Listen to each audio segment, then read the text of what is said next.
अखिल भारतीय वेद सम्मेलन के अध्यक्ष राजस्थान सरकार के कला एवं संस्कृति मंत्री डॉक्टर बी.डी.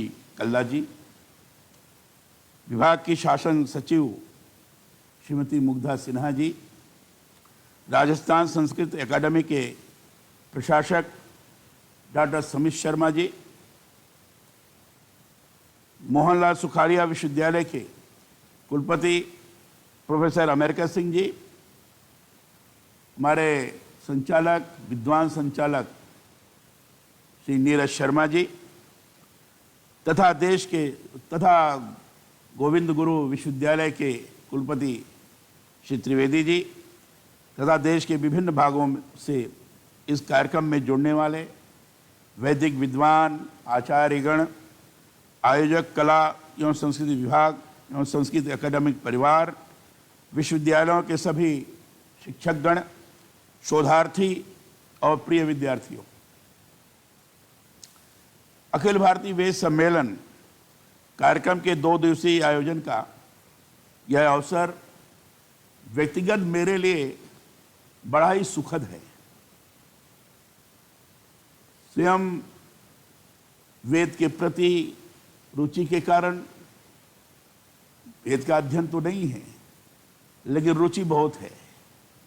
रुचि के कारण जब इस प्रकार के सम्मेलन होते हैं, कार्यक्रम होते हैं, तो स्वाभाविक रूप से मैं उसमें उपस्थित होने का प्रयास भी करता हूं और मैं अपने को बड़ा सौभाग्यशाली अनुभव करता हूं।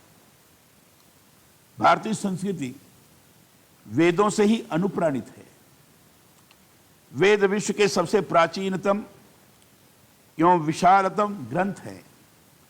हमारे यहाँ ऋषि मुनियों को जो दिव्य अनुभूतियां हुई हैं, वही वास्तव में वेद मंत्रों के रूप में अभिव्यक्त हुई है।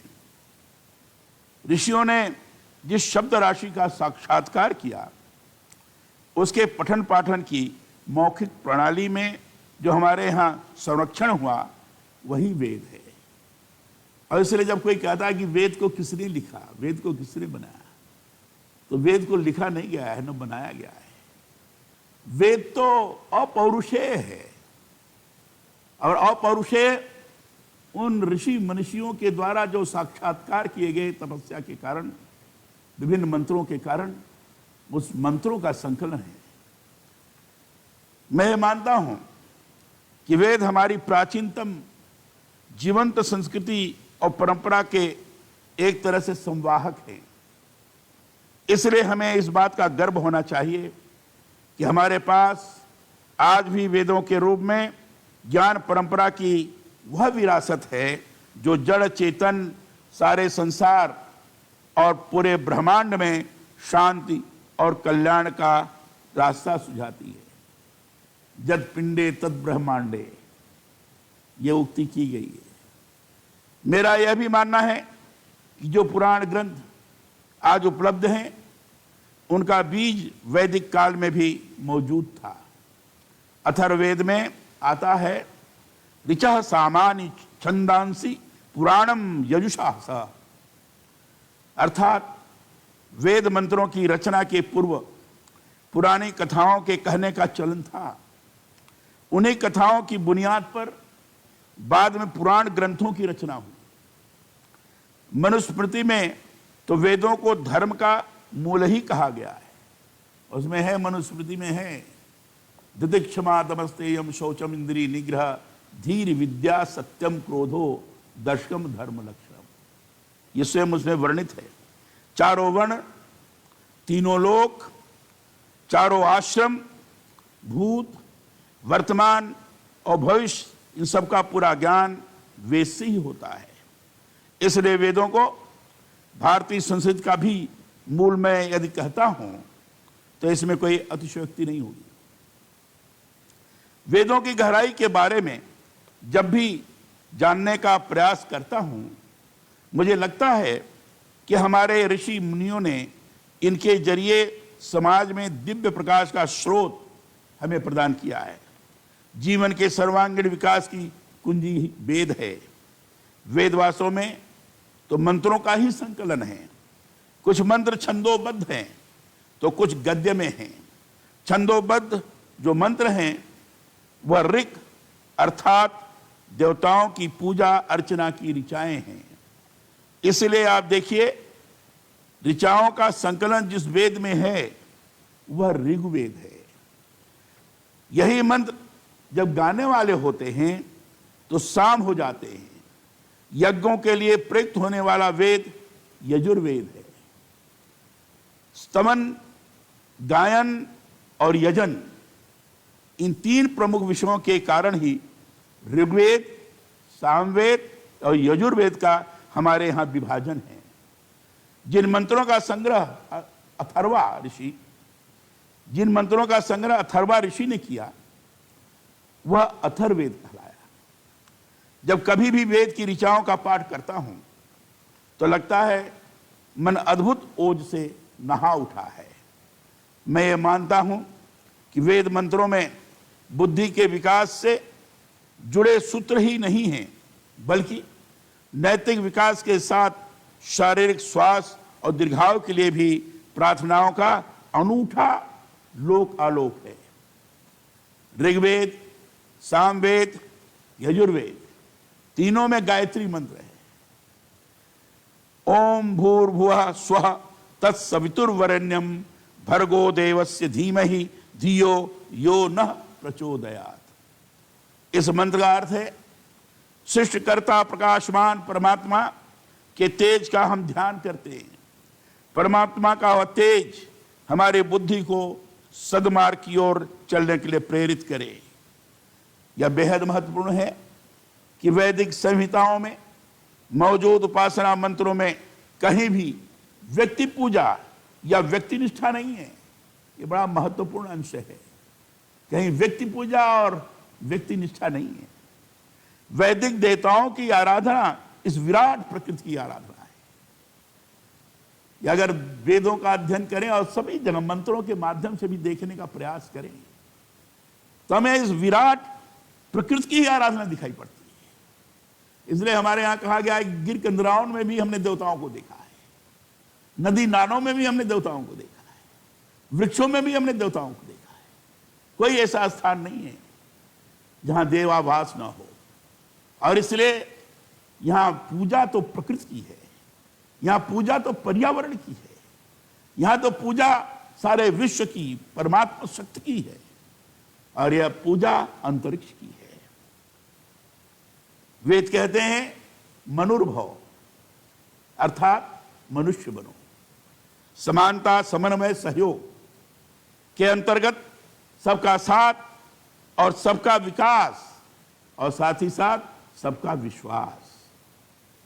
सबका साथ, सबका विकास और सबका विश्वास होना चाहिए। वेद मंत्रों में इसी तरह का ज्ञान का अथाह सागर है। आप सभी विद्वज्जनों के समक्ष वेदों के बारे में बात करना मेरे लिए सूर्य को प्रकाश दिखाने जैसा है। परंतु जो थोड़ा बहुत मेरा अध्ययन है, अध्ययन और अनुभूति जो मैंने किया है, उस संबंध में जरूर उसके आधार पर मैं इस सुअवसर पर यह कहना चाहता हूं कि वेद मंत्रों की सार्थकता तभी है जब उन्हें पढ़कर इनमें निहित अर्थ को भी गहराई से समझा जाए। यदि केवल वेद पाठ ही होता है और उसका अर्थ हमें नहीं पता तो उसका कोई फल नहीं हो सकता। देश में जो नई शिक्षा नीति बनाई गई है वह बहुत सोच विचार कर बनाई गई है। इसमें सबसे बड़ी बात यही है कि इसमें प्राचीन और आधुनिक ज्ञान विज्ञान के अध्ययन के भरपूर अवसर विद्यार्थियों को मिल सकेंगे। वेद से जुड़े गूढ़ ज्ञान को यदि पाठ्यक्रमों में सम्मिलित किया जाता है तो यह नई पीढ़ी के लिए बेहद महत्वपूर्ण होगा। मेरा इस अवसर पर सुझाव है कि हमारी ज्ञान परंपरा के विकास के लिए व्यावहारिक स्तर पर सभी मिलकर प्रयास करें। जटिल जो वेद मंत्र हैं उनके बारे में व्याख्या के लिए विद्वज्जनों की सेवाएं ली जाए। वेदों में निहित ज्ञान को अनुवाद के जरिए व्यापक पाठक वर्ग तक पहुंचाया जाए। वेद संस्कृति आधुनिक ज्ञान विज्ञान का महत्वपूर्ण आधार हो सकती है। इसे समझते हुए वेदों से जुड़े लौकिक और अलौकिक ज्ञान को जन जन तक पहुंचाने के लिए प्रभावी प्रयास करने की जरूरत मैं अनुभव करता हूं।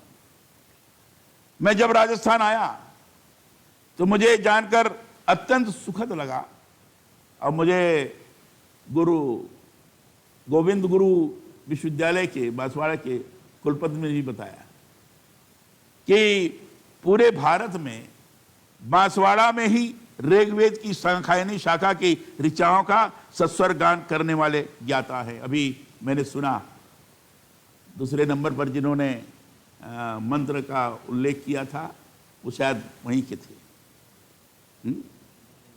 इंदुशंकर झा जी। बांसवाड़ा स्थित गोविंद गुरु जनजातीय विश्वविद्यालय में हमने वेद विद्यापीठ की स्थापना की है। हमने इसके पहले एक कार्यक्रम हुआ था, वेद विद्यापीठ की स्थापना का वो किया है। इसके पीछे उद्देश्य यही रहा है कि वेद गायन परंपरा को संरक्षित किया जा सके। मेरा यह मानना है कि वेद ईश्वर प्रदत्त हमारा ऐसा लिखित संविधान है जिसमें सभी वर्गों के लिए जीवन जीने का सर्वोत्तम ढंग बताया गया है। ये मैं इसको फिर से दोहराना चाहता हूं, ये ध्यान देने की चीज है। मेरा यह मानना है कि वेद ईश्वर प्रदत्त हमारा ऐसा लिखित संविधान है जिसमें सभी वर्गों के लिए जीवन जीने का सर्वोत्तम ढंग बताया गया है। इसलिए जरूरी है कि वेद शाखाओं में से जो कुछ विलुप्त हो रहा है उसे जतन कर बचाया जाए और उसका संरक्षण किया जाए। वेद लोक कल्याण के लिए ही रचे गए हैं। यदि हम अपनी रक्षा चाहते हैं, अपनी पीढ़ियों को मनुष्यता का पाठ पढ़ाना चाहते हैं और शुद्ध पर्यावरण के साथ उन्हें इस धरती की सुंदरता सौंपना चाहते हैं, तो हमें वैदिक ज्ञान परंपरा को बचाने और उसे विकसित करने के लिए संस्थागत प्रयास करने होंगे। मुझे बताया गया है कि राज्य सरकार राजस्थान संस्कृत अकादमी अनेक वैदिक गुरुकुलों की देखरेख का जिम्मा उठाती है। मुझे ये जानकर अत्यधिक प्रसन्नता हुई है कि ये जानकर बहुत मुझे आनंद आया है, ये इस प्रकार का कर रहे हैं। मेरी अपेक्षा है कि वैदिक परंपरा के लिए कार्य करने वाले विषय विशेषज्ञों पंडितों के लिए भी सुनियोजित कुछ किया जाए। नई राष्ट्रीय शिक्षा नीति ज्ञान आधारित समाज के निर्माण के लिए संकल्पित है। इस शिक्षा नीति में हमारे वैज्ञानिक विकास और तकनीकी विषयों पर ध्यान देने के साथ साथ प्राचीन साहित्य, संस्कृति, ज्ञान, अनुभव और परंपराओं के अंतः अनुशासनात्मक अध्ययन और शोध पर भी बल दिया गया है।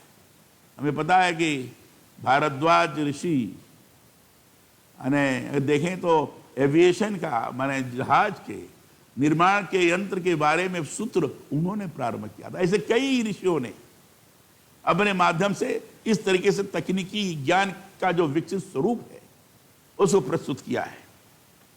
शिक्षा नीति प्राचीन मूल्यों की मजबूत नींव पर भविष्य के श्रेष्ठ भारत का निर्माण करने वाली है। इस नीति के आलोक में हम सभी को मिलकर हमारे प्राचीन ज्ञान और वैदिक परंपरा के विकास के लिए कार्य करने की जरूरत है। कोरोना महामारी के इस दौर में हमने देखा है कि रोग प्रतिरोधी ताकत बढ़ाने में योग और आयुर्वेद की भी बड़ी भूमिका सामने आई है। वैदिक कृषि अथवा जैविक खेती ने कृषि समस्याओं के समाधान में हमें निरंतर मदद की है।